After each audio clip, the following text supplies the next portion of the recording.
June, I reviewed the Tandy Computer Whiz Kids Fit to Win. The Whiz Kids are a promotional gimmick in comics produced by Tandy Computers to sell their junk at Radio Shack. Said kids were either horrifying children of the damned or plants put in by the school itself. These were elementary school students obsessed with physical fitness and their careers in the future. These weren't just dorks, these were the kids that the nerds picked on as being too much. And hell, for a comic that was trying to make us interested in them, they didn't do anything! Are you kidding? That bookworm wouldn't know a cha-cha from a waltz. Clearly, they have never seen Peter when he gets his groove on.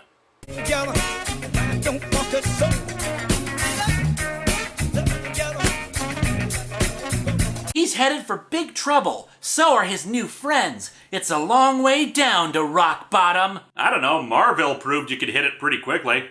And we then cut to a bunch of guys in radiation suits looking through the city. They're talking to each other about just how messed up the DC universe had gotten in the previous year. There is a bright side. What would that be? I just saved a bundle on my car insurance. This isn't funny! Sorry, bad joke. You're an idiot. That guy who called him an idiot is my new hero. I'm sure you've all heard the basic facts on marijuana, heroin, and cocaine, getting burnt out from smoking pot, or injecting heroin several times a day. Also, that sniffing cocaine can severely damage or ruin the membranes of the nose. Oh yeah, the damage to the nose is the only bad thing that the cocaine does. What has Snowflame done? Are you okay?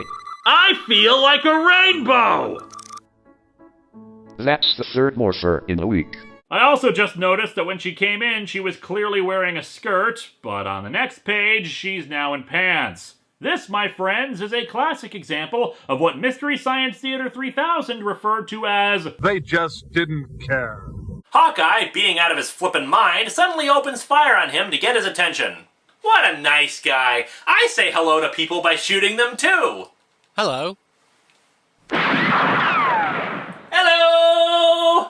Without knowing it, we use computers every day. I'm sure you're just exaggerating. For this comic, it was apparently decided to include all that computer history that we would normally shove into the back of the comic into the story itself. And frankly, with my experience there, it's best if we just skipped it. Blah blah, integrated circuits, yada yada, giant Tandy computer... wait, what? Yeah, apparently in this museum, they made sure to build a giant TRS-80 Model 4 that people can step on. That's to help show how it works. People in this city have really bad eyesight. Jeez, you gotta imagine that keyboard is filthy with everybody stepping on it. And really, why would you let people just step on it like one of those giant toy pianos? Isn't this just asking kids to start writing dirty words on the screen for everyone to see? Or is it not going to work unless they have a giant word processor disk, too? On the upside, I would love to play Galactic Conquest on a giant Commodore 64. Anyway, after some more edumacation on computators, the criminals put on some masks and come out in front of the tour with guns. They grab Mr. Anderson and tell everyone else to leave. I'm not sure I ever wanted a remake of Die Hard starring the Tandy Computer Whiz Kids. Speaking of, the Whiz Kids wisely decide to haul ass, dragging Judy Baker along despite her wanting to cover the story closer. Hey, who needs freedom when you got happy hour? Come with me if you want to live. Heh, cute. However, it turns out that Captain America was a robot too. Huh, Captain America was a robot, who knew? Well, I guess the implication we see here is that Hank Pym was piloting the Captain America robot before he melts into green jello for some reason. Wasn't Pym near comatose last issue? I guess they got the Tic Tac out of his throat. Hank tells the Wasp that there's a conspiracy at work and it might be his fault. Back in the Savage Land, Hawkeye shoots stuff, Sabretooth fights a tiger, and oh, the Juggernaut shows up. I'm the Juggernaut, bitch! Of course you are.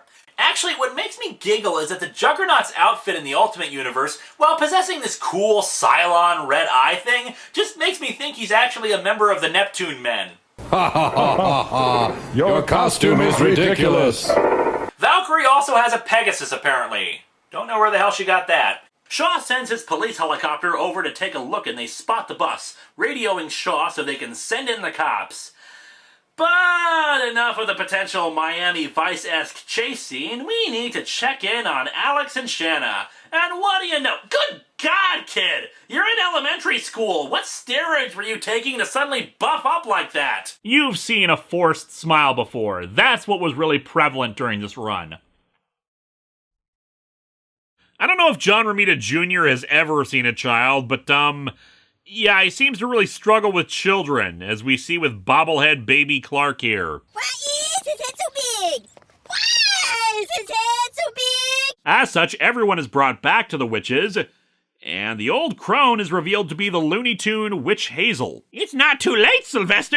Eat the bird! Win the war that has gone on for eons! Lady, you're despicable. Cats need no help to eat birds, but for now, only a fool fights in a burning house.